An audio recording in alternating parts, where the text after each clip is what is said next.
بسم اللہ الرحمن الرحیم السلام علیکم۔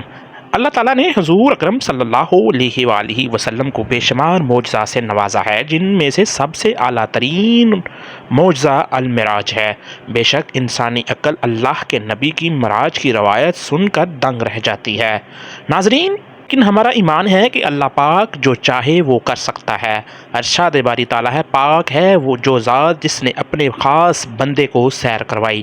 ناظرین، دیکھا جائے تو ہماری معلومات کے لیے تو یہ ایک آیت ہی کافی ہے جس میں بتایا جا رہا ہے نبی کریم کو سیر کروانے والی وہ ذات ہے جو ہر عیب، کمزوری، نقص اور کوتاہی سے پاک ہے۔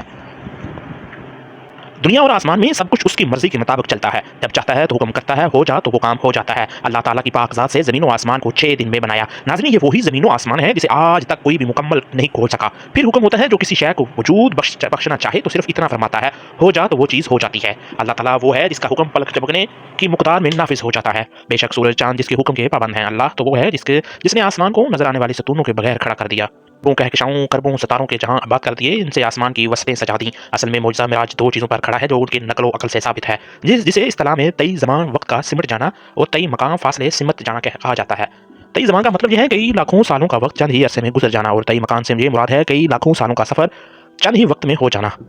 زمان و مکان کی سوستے چند وقت میں ہو جانے کے بارے میں معجزات اور کرامات قرآن و آیات سے ثابت ہوتی ہیں۔ طی زمان کی دلیل قرآن مجید کی سورہ بقرہ کی آیت نمبر 259 میں اس طرح سے ہے، جس کی تفسیر اس طرح بیان کی گئی۔ حضرت عزیر علیہ السلام اپنی سواری پر بیٹھ کر کسی جگہ جا رہے تھے۔ آپ نے اپنے کھانے پینے کی چیزیں ساتھ رکھی ہوئی تھیں۔ حضرت عزیر علیہ السلام کا گزر ایک ایسی بستی سے ہوا جو تباہ و برباد ہوئی پڑی تھی۔ جب عزیر علیہ السلام نے اس بستی کے لوگوں کو اس حالت میں دیکھا تو دل میں آیا، اے خدا، اس بستی کے لوگوں کو تو موت کے بعد کس طرح زندہ کرے گا؟ تو اللہ تعالیٰ نے حضرت عزیر علیہ السلام کو اس الفاظ کہنے پر 100 سال تک موت کی حالت میں رکھا تھا۔ پھر عزیر علیہ السلام کے جسم میں جان واپس ڈالی تو عزیر علیہ السلام کے کھانے پینے کی سب چیزیں بالکل اسی طرح تھی، جبکہ اس کی سواری گدھے کی ہڈیاں تک گل سڑ گئی تھی۔ اللہ تعالیٰ نے حضرت عزیر علیہ السلام سے دریافت کیا کہ عزیر، تم کتنی دیر تک موت کی حالت میں رہے ہو؟ حضرت عزیر علیہ السلام نے جواب دیا، ہے اللہ، میں 1 دن یا اس سے بھی کم عرصہ تک اس حالت میں رہا ہوں۔ اللہ تعالیٰ نے فرمایا، اے عزیر، نہیں، تم 100 سال تک موت کی حالت میں رہے ہو، اس کے بعد تم کو دوبارہ زندہ کیا گیا ہے۔ اپنی سواری گدھے کی طرف نظر مارو جس کی ہڈیاں تک گل سڑ گئی ہیں، اور اپنے کھانے پینے کی چیزوں کی طرف دیکھو جو ابھی تک ویسی کی ویسی ہی پڑی ہیں۔ یہ سب کچھ میں نے اس لیے کیا کہ تم آنے والے لوگوں کے لیے نشانی چھوڑ جاؤ۔ اللہ تعالیٰ نے حضرت عزیر علیہ السلام کو فرمایا، دیکھنا ہم آپ کے گدھے کو کس طرح زندہ کرتے ہیں۔ اللہ تعالیٰ نے فرمایا، ہو جا، تو گدھا دوبارہ اپنی پہلی حالت میں کھڑا ہو گیا۔ اس کو طی زمان کہتے ہیں کہ بہت زیادہ عرصے کا چند لمحوں میں گزر جانا۔ اسی طرح طی مکان یعنی فاصلوں کا سمٹ جانا۔ حضرت سلیمان علیہ السلام نے اپنی بیوی بلقیس کے تخت کے بارے میں سنا جو کسی اور ملک میں کافی میلوں کی دوری پر تھا۔ حضرت سلیمان علیہ السلام نے بلقیس کو اللہ تعالیٰ کے حکم دینے کے لیے اپنے پاس بلایا تو اپنے جانشینوں کو حکم دیا کہ وہ تخت میرے پاس کون اٹھا کر لائے گا؟ ایک بہت بڑا اور طاقتور جن حضرت سلیمان علیہ السلام کو کہنے لگا، آقا، وہ تخت میں آپ کے دربار کا وقت ختم ہونے سے پہلے آپ کے سامنے پیش کر سکتا ہوں۔ جن کی بات سننے کے بعد حضرت سلیمان نے اپنے ایک امتی کو بلایا جو اسم اعظم کا علم جانتا تھا۔ اس کا نام حضرت آصف بن بخیا تھا۔ حضرت سلیمان علیہ السلام نے حضرت آصف بن بخیا سے پوچھا کہ تم تخت کتنی دیر کے اندر لا سکتے ہو؟ اس نے کہا، اے سلیمان علیہ السلام، میں وہ تخت آپ کی پلک جھپکنے سے پہلے آپ کے سامنے پیش کر سکتا ہوں۔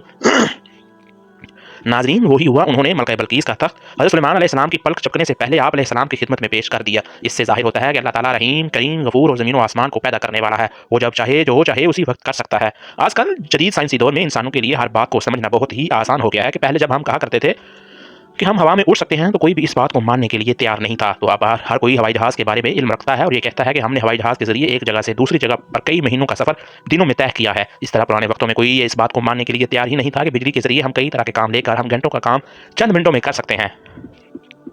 ناظرین، یہ برقی ٹرینیں کئی دنوں کا سفر چند گھنٹوں میں طے کرنے میں ہماری مدد کرتی ہیں۔ ہم بجلی کے ذریعے مشینیں، پنکھے چلا سکتے ہیں اور کئی اندھیروں میں گہرے کمروں کو روشن کر سکتے ہیں۔ ناظرین، یہ تو دنیا والوں کی بنائی ہوئی چیزوں کی بات کر رہے ہیں، تو اللہ تعالیٰ کی قدرت کے کیا کہنے ہیں؟ خدا تعالیٰ کو اپنے بندوں کو کئی لاکھوں سفر کا سفر آنکھ چپکنے سے پہلے ہی کروا سکتا ہے۔ ہمارے سائنسدان یہ کہہ رہے ہیں ہم تو کائنات کا چند حصے کے بارے میں علم رکھتے ہیں۔ سائنسدانوں کا کہنا کیا ہے کہ ہم کو 5% کائنات کے بارے میں علم حاصل ہوا ہے، 95% کائنات کے بارے میں ہمارے پاس کوئی علم نہیں۔ ناظرین، نامی گرامی سائنسدان آئنسٹائن اس بات پر یقین رکھتا ہے کہ میں نے دوربین میں ایک ایسی کہکشاں کو دیکھ لیا ہے جو روح زمین سے 2 کروڑ نوری سال کے فاصلے پر موجود ہے، جو کہ روشنی کی فی سیکنڈ کی رفتار سے 1 کروڑ 86,000 میل کا فاصلہ طے کر سکتی ہے۔ ہاں ناظرین، وہاں 2 کروڑ سال تک پہنچ پائیں گے، وہاں 2 کروڑ سال تک پہنچ پائے گی۔ کائنات کی سرحدیں اتنی وسیع ہیں کہ اللہ تعالیٰ مجھے 10 لاکھ سال تک بھی زندہ رکھے تو میں پھر بھی ساری کائنات کے بارے میں علم نہیں کر سکتا۔